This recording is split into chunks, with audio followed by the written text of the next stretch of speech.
greater. It isn't, I'm afraid. I think it's wrong, but it's not intellectually disreputable.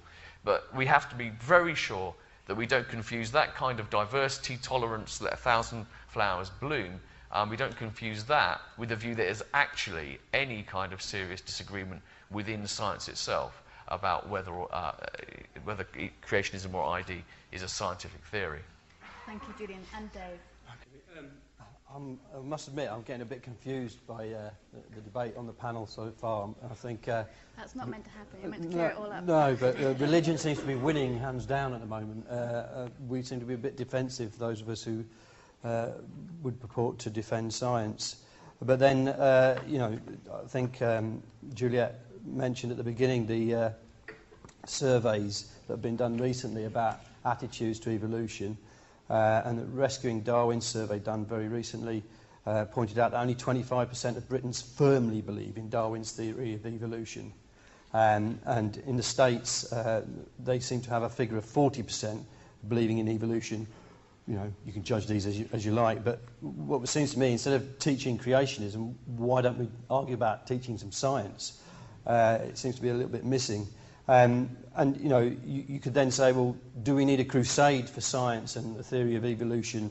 And you get the image of more battle buses going around with stickers on saying God probably doesn't exist, so you can feel happy about it, or whatever. But you know, I'm not really in that kind of ilk, and I think that scaremongering about the rise of creationism or fundamentalist religious views isn't really the point. The point is that there's a decline of belief in evolution, yes, but it's the decline in belief that's the point, not about evolution per se. You know, even if you look at the religious sort of side of the argument, in the Times, Cormac Murphy-O'Connor, I think it was last week, made the point that the fundamental question we're addressing is the question of meaning and purpose. And I think he's right. You know, he says, are humans only to be comprehended in purely materialistic ways? And there's a point to this. The point is that banging on about evolution or scientific understanding as the only world, you know, way of understanding the world has a bit of a hollow ring to it, especially when you're talking to young people who are desperately seeking a way of understanding themselves and the world around them. And so when faced with Dawkins' certainty that we're just programmed gene carriers carrying out evolution's sort of diktats, then it's no surprise that the religious side of the argument has a little bit of an appeal to it. The appeal of spirituality, etc., that's something else about human beings. And I think if we're not careful, we can get caught in this sort of crass materialism versus religion kind of argument, and miss the point that really what's happening here is that neither side has a very strong purchase on the popular imagination at the moment. Religion certainly can't claim to be in the ascendancy. You know, the people are not flocking to the altar in any sense or shape or form, even though they might say they don't agree with the Dawkins kind of perspective.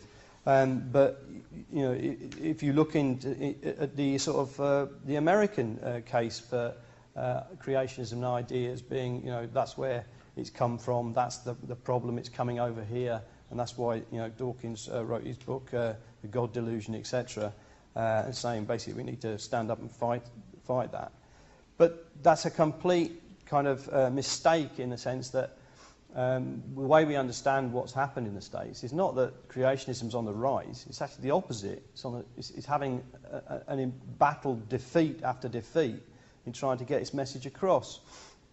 It was only a couple of years ago in the Dover, Pennsylvania case where the intelligent design lobby was virtually annihilated in terms of their argument to try and get their point of view put across into schools in the States, because they completely lost the argument.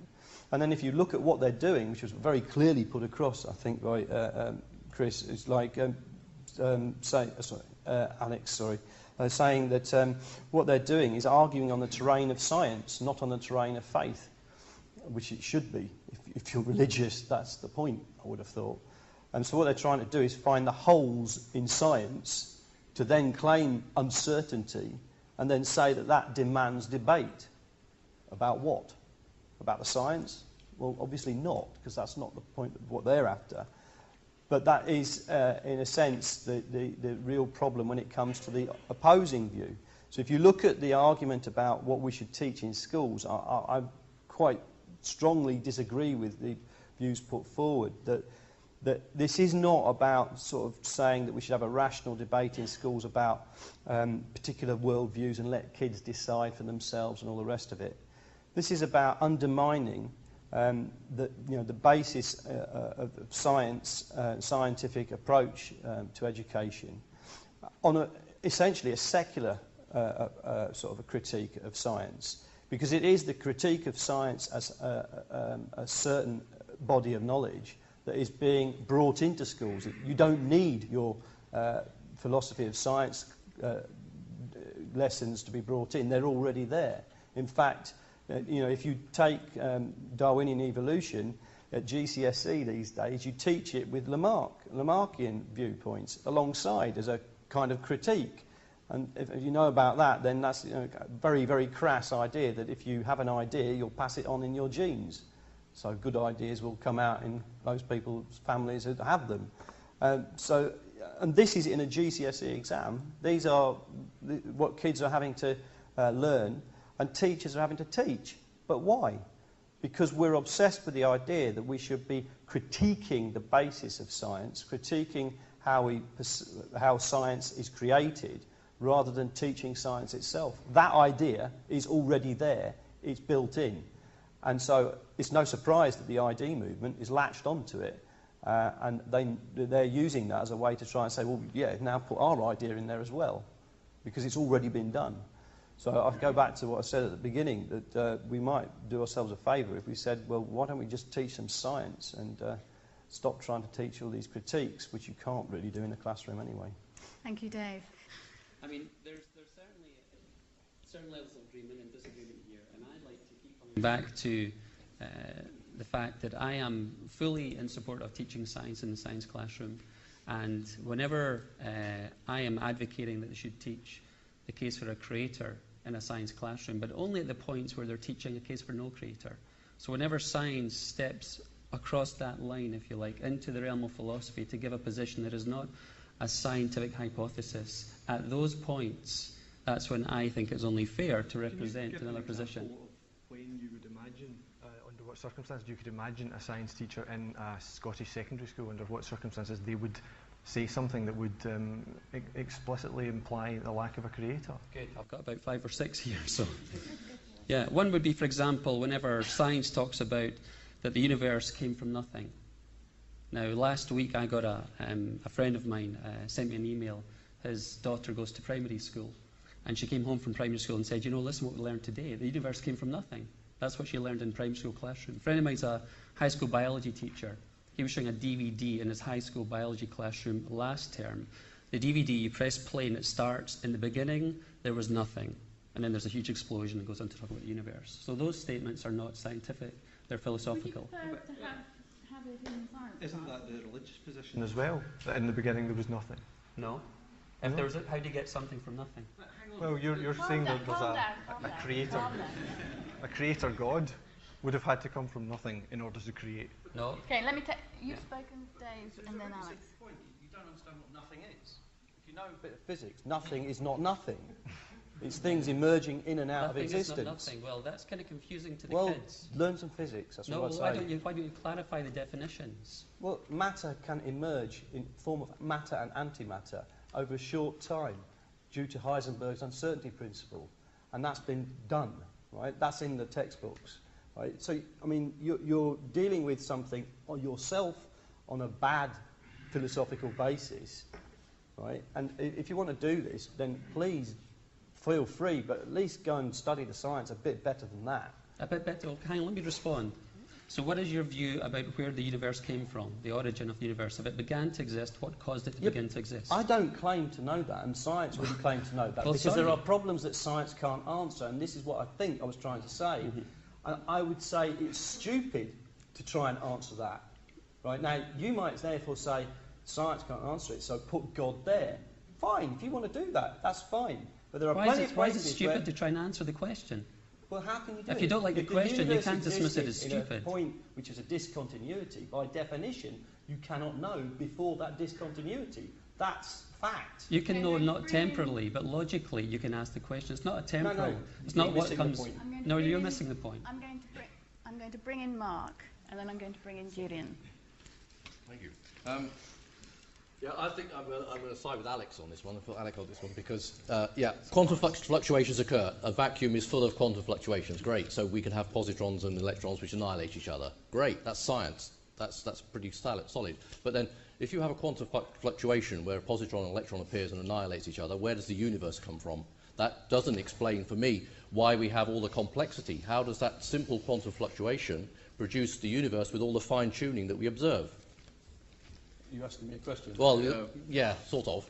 I'm asking a general question, if you like. But yes, so physicists... Yeah, look, if you want a sort of lecture on particle physics and cosmology, then we can do that. But I think it's an inappropriate place to do it. Probably, but if you look at the satellites going up at the moment, the COBE satellite, Cosmic Observation Background Emissions satellite, was looking at the fluctuations that then led to the potential galaxies formation.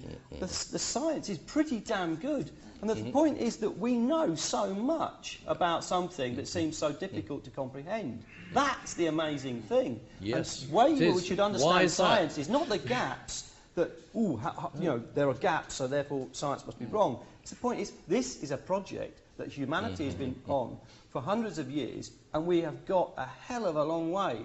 We're not finished, but that's every problem you get. That's a challenge to a scientist or to scientists or to society to go out and solve it. That's the way you take it. Just turn it round. Stop saying that we can't and start saying we can. And then you don't have your problem. Julian. Well, I mean, I would agree that, the science textbook shouldn't be making sort of metaphysical claims which go beyond science, but I don't think they do. For example, if you go back to the Big Bang thing, my physics is fairly ropey, but the extent to which a class in physics is going to say, for example, that time and space did not exist before the Big Bang, it only does so on the basis of very rigorous physics based on, equations, research, etc. It doesn't go into any... It shouldn't, and I don't think does go into any greater claims that, that there is no divinity or something. That's just not a part of the curriculum. And every time you do, if you try and say at any stage that the explanation of the gaps, and we're back to that again, it is very God of the gap stuff, it is sort of like reasonable to think that it is a intelligent creator or so forth. Well, first of all, it's philosophy and it's not science. But two, it's a very bad philosophy, as David Hume, great Scotsman, argued. He made that before there was even any theory of evolution. He had this down to a T. The fact of the matter is, you can only make hypotheses about what happens in the physical world based upon the observation and experiment of what goes on in the physical world. And when it comes to these very fundamental questions, origins of life, origins of the universe, we have no idea. It is simple anthropomorphism to suppose that